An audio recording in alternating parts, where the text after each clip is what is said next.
నమస్తే. నా పేరు గోగన ఆయుషేషు. బావుపూరి దివ్యాంగుల సేవా సమితి రాష్ట్ర అధ్యక్షుడిగా పనిచేస్తున్నాను.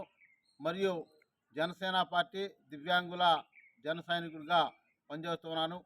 బాపట్ల జిల్లా పరిధిలో ఉన్న ఇళ్ల స్థలాలు లేకుండా, మరి ఇళ్ల స్థలాలు ఉండి కట్టుకోలేకుండా ఇబ్బంది పడుతున్న దివ్యాంగులు ఎవరైతే ఉన్నారో వారందరూ కూడా మీ మీ యొక్క ఆధార్ కార్డు, రేషన్ కార్డు, సదరణ సర్టిఫికేటు, మరి ఆదాయ ధృవీకరణ సర్టిఫికేటు, కుల ధృవీకరణ పత్రము, 2 ఫోటోలు, ఫోన్ నెంబరుతో మొత్తం ఒక అప్లికేషన్ ఏర్పాటు చేసి, ఈ ఒక అప్లికేషన్లో మన ఒక పత్రాలు ఏవైతే తెలియజేసి ఉన్నామో వీటన్నిటిని కూడా యాడ్ చేసి మన ఒక బాపట్ల జిల్లాలోనే కలెక్టర్ ప్రాంగణంలో ఉన్న దివ్యాంగుల సంక్షేమ శాఖ కార్యాలయానికి తీసుకొచ్చి ఇవ్వాలని చెప్పి, మరి బాపట్ల జిల్లా పరిధిలో ఉన్న నా ఒక దివ్యాంగుల అన్నదమ్ములకి, అక్క చెల్లెళ్ళకి, పెద్దవారందరూ కూడా ఈ ఒక అవకాశాన్ని ఉపయోగించుకోవాలని చెప్పి కూడా మరీ తెలియజేస్తూ ఉన్నాం.